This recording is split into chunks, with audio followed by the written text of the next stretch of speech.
even atheists are saying seems to correspond to everything he's laid out. But I can make a list of 10 things, and 10 of them are right, and then or 9 of them are right, and the 10th one's wrong.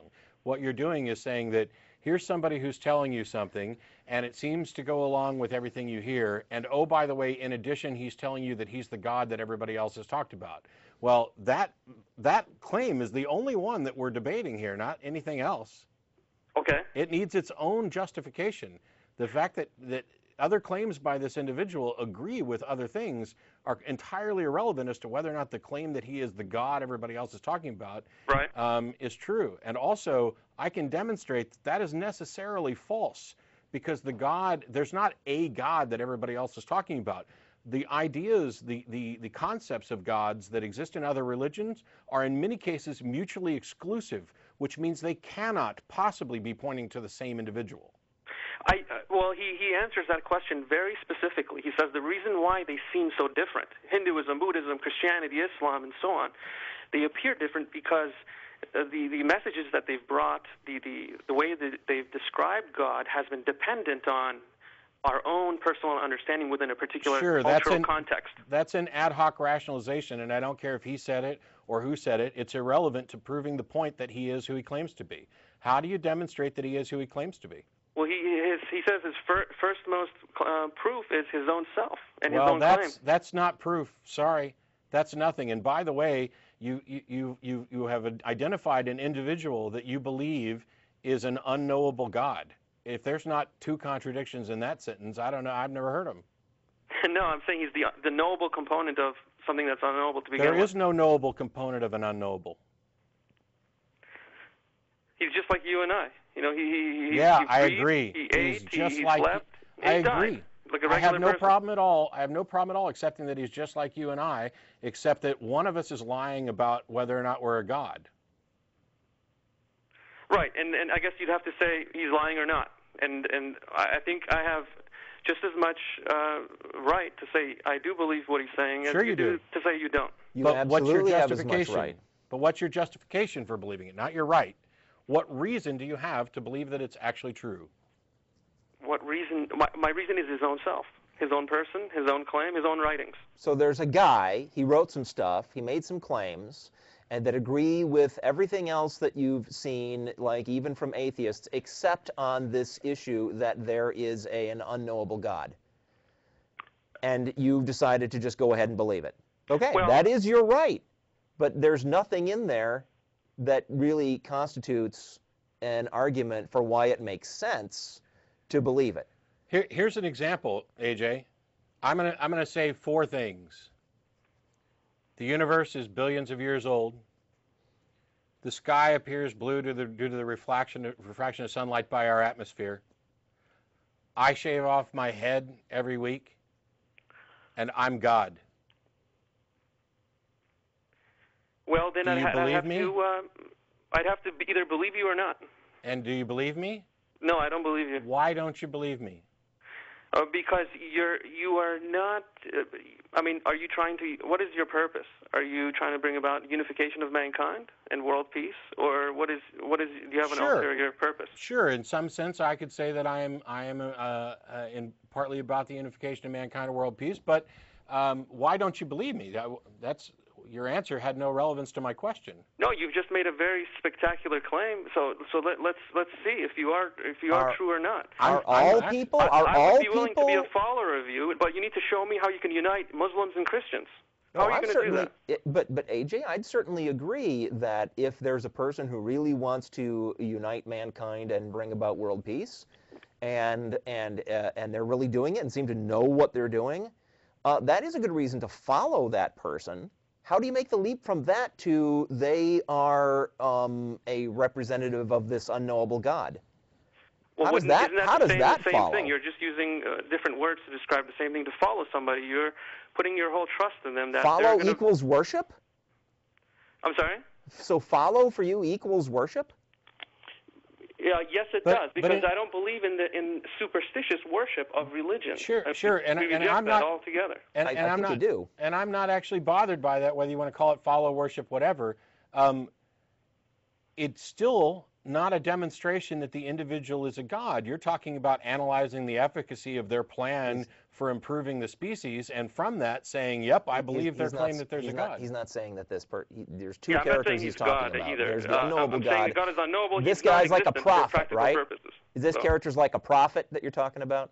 Almost like not really a prophet, because he's not prophesizing anything. He's, but there's the spokesperson, and then there's the God. And the God is unknowable, and then there's a spokesperson. And the spokesperson wants to bring about the unification of mankind and world peace and all that, which is a fine thing, but I don't see how you get from that to, therefore, you should believe him when he says that this otherwise unknowable God exists. Well, no one else has really claimed that equivalent and really stuck through with it. So what? So the first person who claims anything just be believed? Christians and Muslims and Hindus and whoever else. But that's about us. That's about humanity. That's about changing the world. How do you get from that to there is an unknowable God? And what difference does this unknowable God make? It doesn't. Yeah, absolutely. I think you're right. It doesn't make a difference. Then why say that you believe it? You've admitted that you have no reason for believing it's true, and you've admitted that it's irrelevant. So why do you say that you believe it? Because I want to be dedicated to bringing about unification of mankind. And the only way you can do it, find some other guy. My recommendation is find some other guy who is interested in uniting humans and bringing about world peace, who does not ask you to also believe an additional thing that he can't prove and that is irrelevant. Well, the reason why I don't want to do that is because that's not practical. There's Muslims and Christians who believe in God. You can't just take away their belief. Someone comes and says, hey, I'm representing that unknowable God. Believe in me. He's going to unify religious people. Look, let me put it to you this way. First of all, you can liberate people from their religious beliefs. Jeff and I are walking, talking proof of that. Secondly, when I was a Christian, if somebody had come to me and said that they are proof of an unknowable God, okay, you're a crazy heretic. Right. Because not only is your claim, we're just talking about it two different ways. Because not only is the claim logically contradictory and irrelevant, it directly contradicts the truth that at the time I thought I understood. That is not a pathway to liberating people from their Christian beliefs. And the idea that just keeping the idea of a God in play makes it possible to unite people of different religions is nonsense, because a guy who is going to unite humanity and bring about world peace, but isn't the second coming of Jesus, is the very definition for a lot of Christians of Satan. I'm sorry, the Antichrist. Yeah. The Antichrist. So no, that is not a recipe for uniting everyone.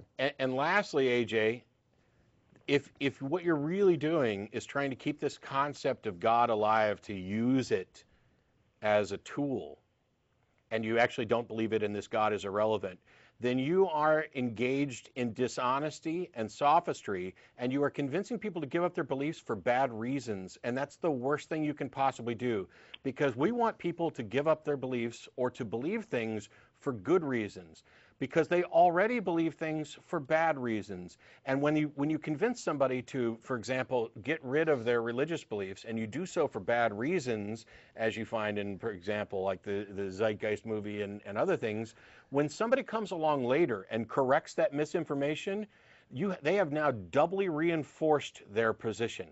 You don't want to lead people away with misinformation, because as soon as it's exposed as false, as soon as they begin to understand that what you're really claiming is logically contradictory, that what you're really claiming is irrelevant to the point, and that they have been duped again, you've lost. I think there's a fine line between straight out lying and being tactful and using wisdom. I think best of luck to you. I don't think your method is going to work, to be honest. I mean, look at the past 5 years. I got 5 years of emails that prove you wrong, AJ. What do you got? I have 160 years of transformation of individual human beings. Oh, my aching ass! You don't have 160 years of nothing. You're what, 24, 25, maybe? No, I'm not. I'm talking about the whole caboodle here, the whole thing here, from the beginning of this thing I'm talking about. But well, good luck. I mean, I guess I can just say good luck here, and maybe you'll succeed in bringing about these things you claim: unity of mankind and oneness of humanity. We didn't actually say that was our job. I mean, we'd certainly like it to happen, but you know, right. I work in the computer game industry. That's what I do. I make games for a living. That is his job. So I think that makes him a little bit his claim better. Not if he has to lie to do it. Yeah. Anybody who's got to support their claim with "I am the representative and embodiment of an unknowable God" that everybody else has been referencing, they're selling you something. They're selling you snake oil. And I'm sorry that you can't see past that to actually see it. I realize that a lot of people seem to need this concept of a God in order to bolster their beliefs. I don't, and I'd like to encourage other people to get to a position where they don't, because we can keep the good and get rid of the bad. We can keep the good ideas wherever they come from, and there's no reason, as you noted, to actually believe the thing that you believe other than it makes you feel better. Right. Well, yeah, I think snake oil is a good analogy there, and I think that's why you guys need to do your work and without any interference, because there could be somebody out there trying to sell snake poison, and we got to be able to distinguish that. Sure. Yeah. All right. Thanks for your time, guys. Thanks for calling. Yep. We've got Deborah in Marysville. How are you? Hi. How are you guys doing? Good. Good, Deborah. Okay. I called because I've been enjoying your videos for the last week or so, and I'm a 56-year-old woman who became an atheist about a year and a half ago. Oh, my. And I just called up because I wanted to share my unborn-again experiences with you. Please do. I was a Christian. Well, the problem with being a Christian is once you leave the church, you're told that you never were a Christian. As far as I know, I was a Christian. I wasn't a very good Christian, but I believe that I, had some kind of a relationship with Christ, whatever that was. It wasn't much of a relationship, but I think there was something there, But now I think it's just my mind. But I remember the day that I became an atheist was April 19th, 2009. And I remember that day because it's my daughter's birthday, and I woke up.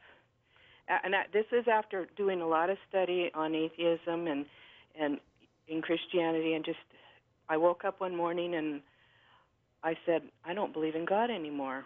It was just so natural not to believe in God. That was my first day of atheism, and it blew my mind that I was so nonchalant about it. After having been a believer for so long, and one of the things I became a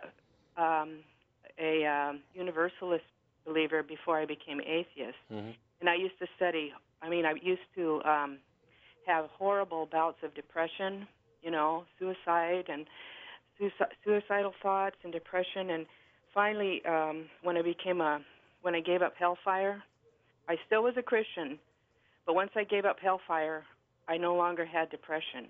Now, I know people should go to the doctor when they think that when they're depressed, but I didn't. I just muddled through. Somehow I managed to keep my mind, Yeah. And I think it was probably because all this turmoil was going on inside of me, listening to what preachers say and knowing that it's not jiving with what I can see in real life, and trying to make it work, and it just never did. And so for about 5 or 6 years now, I haven't had any depression. So I think it had to do with the hellfire and all that. But anyway, I just want to thank you guys for being there. And it was actually Bart